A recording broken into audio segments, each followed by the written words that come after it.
Il était une fois Papineau, le rassemblement de toutes les eaux. 38 km de pistes traversées par la rivière Veituaru, où se jettent pas moins de 35 affluents. Une vallée dont la superficie représente 10% de l'île de Tahiti.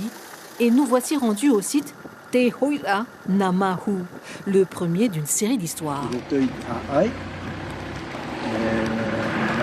La légende parle de guerriers venus de Papara, de Punauia, de Paea pour mesurer la superficie de la vallée.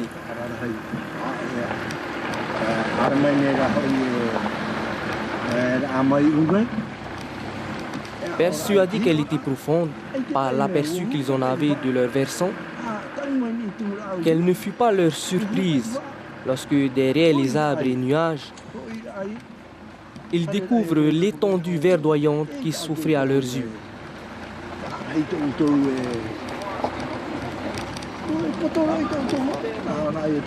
Les habitants de la vallée, ayant entendu leur histoire, décident de baptiser le site « Le retour des guerriers humiliés ».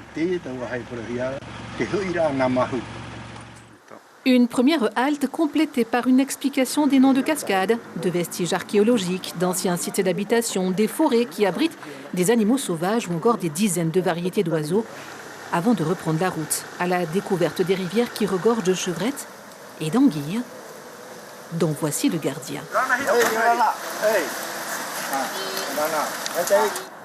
Pour observer les anguilles, il suffit de les appâter.